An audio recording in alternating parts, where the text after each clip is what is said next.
E aí pessoal, beleza? Tudo bem com vocês? Bem-vindos aqui de volta ao canal do Cablão. Sou o professor Cablan. Nessa aula eu trago para vocês a correção aqui da AP3 2021 H1201 Ciências Humanas aí da terceira série do ensino médio. Vamos lá então? Antes de começar, vou pedir para você o quê? Se inscrever no canal, ativar as notificações e também compartilhar esse vídeo com seus melhores amigos. Tamo junto, é nóis, vamos para o vídeo.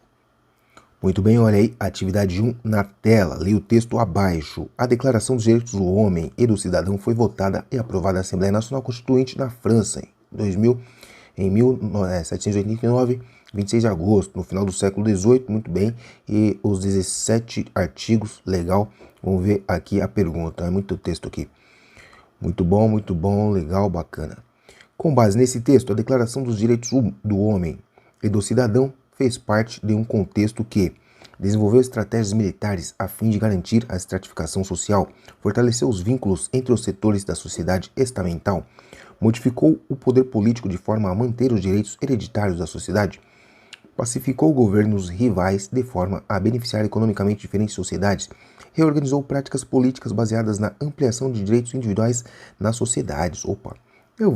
Desse daqui ficou mais coerente aí, foi essa mesmo. Atividade 2. Observe a imagem abaixo. O mundo após a Segunda Guerra e Guerra Fria. Olha aí, Estados Unidos e União Soviética aqui, ó, querendo dominar o mundo. Neocolonialismo. Com base nessa imagem, a Organização Mundial após a Segunda Guerra foi estabelecida a partir de disputas por controle de populações dos países desenvolvidos, dominação política e ideológica, gestão de órgãos voltados para o auxílio internacional, práticas religiosas e ideológicas, territórios para realocação de um excedente populacional. Bom, vamos aqui então, ó. Dominação política e ideológica. Atividade 3, observe o mapa abaixo. Olha aí o mapa. Vejamos. Das Cananais, sei lá o que. Guiné, não sei da onde. E tal. Benguê, não sei o que. Vamos ver a pergunta aqui. De acordo com esse mapa, a maior parte do território do continente africano tem características climáticas do tipo... Bom, aparentemente aqui, ó, essa faixa aqui é a maior, né? Ou essa clara aqui, não sei, vamos ver. Parece que é essa daqui, vamos ver. Aqui, ó, essa faixa escura aqui, a intermediária. Então seria aqui o clima tropical. Portanto, vou aqui de tropical nessa daqui. A atividade 4, leia o texto. Nas festas dos quilombos contemporâneos, pode-se verificar uma série de atitudes e rituais, valorizam as tradições e tal, vínculo e bacana. Vamos ver aqui, Glória Moura, Festa Quilombos. Esse texto descreve manifestações culturais que buscam perpetuar as tradições de uma comunidade tradicional brasileira formada fundamentalmente por ciganos, indígenas, negros descendentes de fugitivos da escravidão, ribeirinhos, sertanejos, claro, né? Quilombo, negros. Atividade 5, leia o texto, observe a imagem abaixo. Os atuais 54 estados africanos estão divididos por 109 fronteiras internacionais que medem no conjunto cerca de 50 mil milhas. Dentro das respectivas fronteiras modernas da África são em elevada proporção consideradas artificiais. Somente 26% delas seguem linhas dadas pelo relevo natural, como montanhas, rios, linhas divisórias de águas. As fronteiras também dividem o que antigamente foi denominado áreas tribais, o que hoje aparece mais como áreas culturais. Ainda que tenhamos em mente a complexidade, a impossibilidade de se atribuir limites exatos a fenômenos tão flexíveis e fluidos como cultura e área ou dominação étnica, podemos afirmar que na África contemporânea muito poucas fronteiras coincidem com as culturiárias e que entre 131 e 187 dessas culturiárias, respectivamente áreas tribais, estão divididas entre um ou mais estados. Então tá aqui, ó, todo mundo quer um pedacinho da África, tirando os tesouros. Com base nesse texto e nessa imagem, conclui-se que a configuração moderna das fronteiras dos países africanos está relacionada à diversidade étnica, divisão arbitrária promovida pelos colonizadores europeus. Opa, com certeza divisão arbitrária, sem levar em consideração as características lá do território. Atividade 6, leia o texto. As ligas camponesas.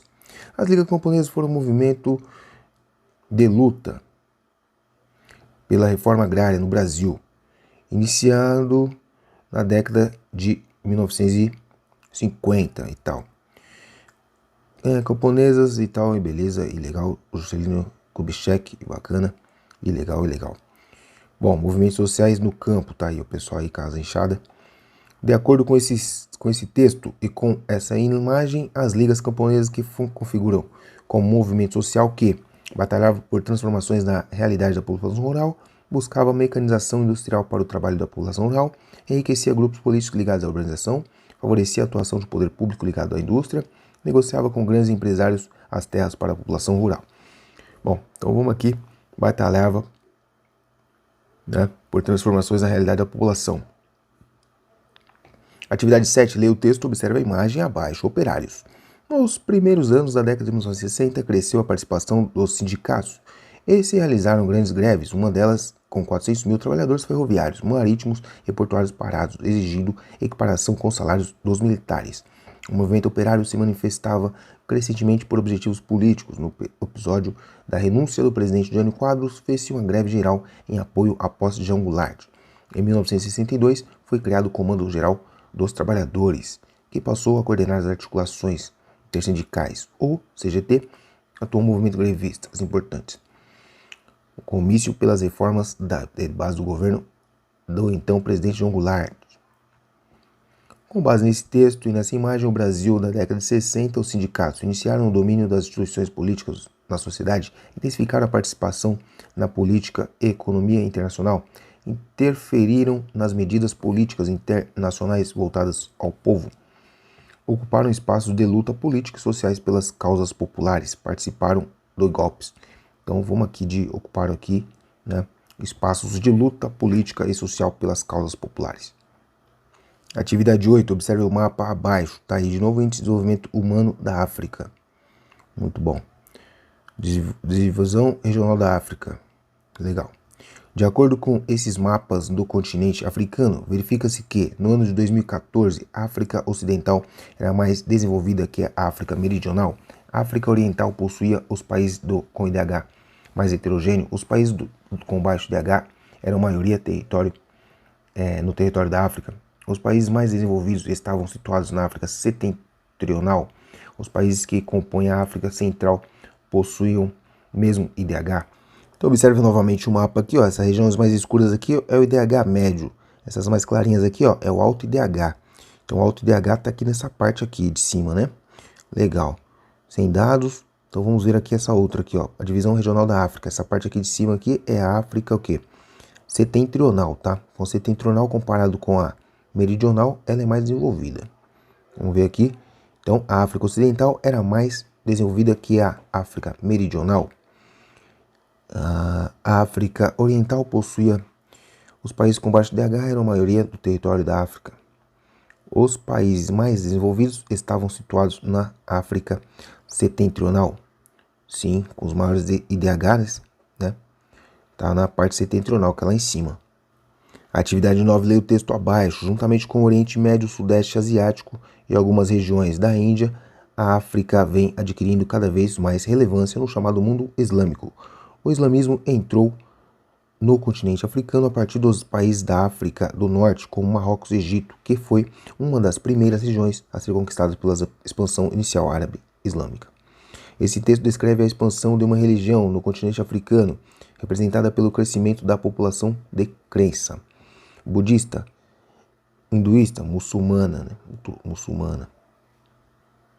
A atividade 10, aí observe os mapas abaixo. Tá aqui o mapinha da África de novo, né? Aqui, ó, o assunto é África aqui na terceira série.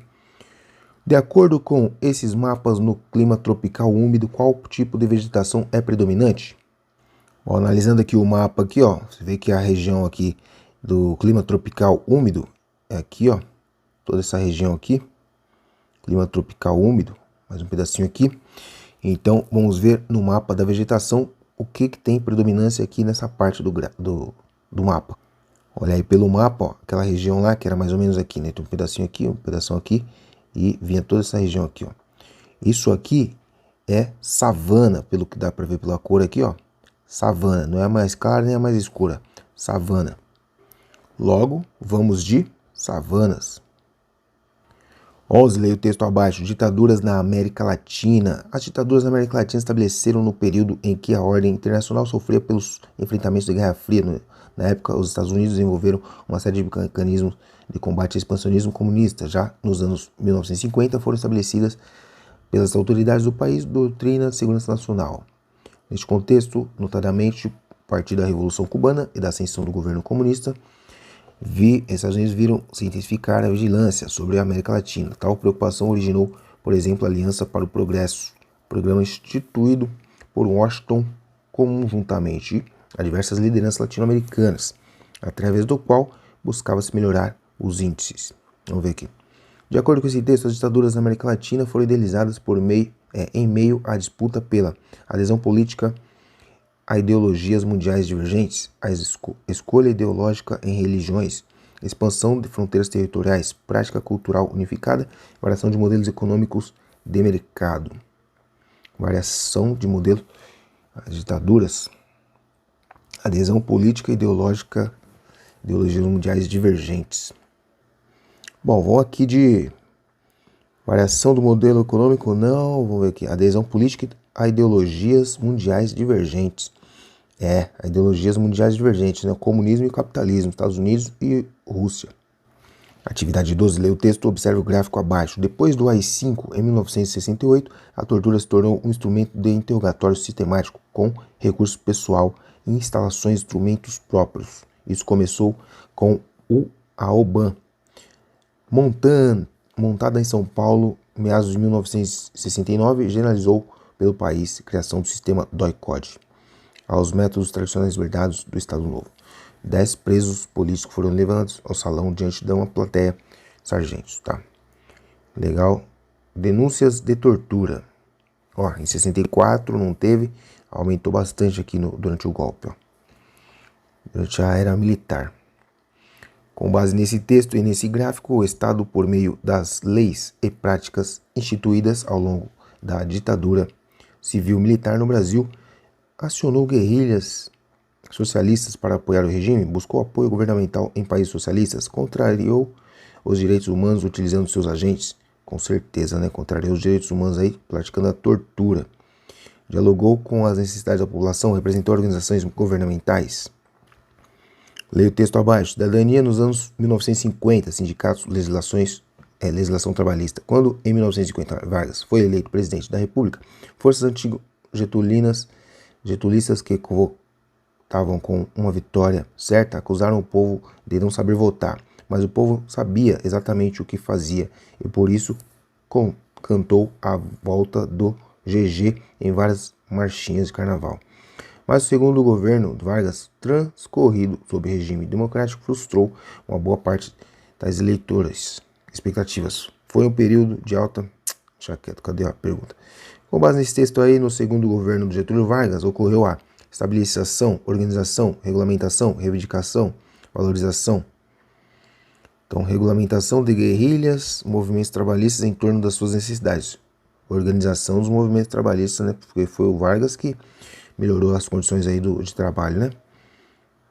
Bom, para não ficar muito longo aí, vamos parar por aqui. Então, na próxima videoaula a gente vem com a partir da 14 em diante aí, ver aqui esse gráfico aqui, beleza? Tamo junto, é nóis. Até o próximo, rapaziada. Não esquece de se inscrever aí e deixar o seu like. Falou! E aí, amiguinho, gostou do vídeo? Se você gostou, se você curtiu, quer aprender muito mais, se inscreve no canal, ativa as notificações e deixa o seu like. Também segue o professor lá no @procablan, tá certo? Ajuda o Pro. É nóis, tamo junto. Até a próxima.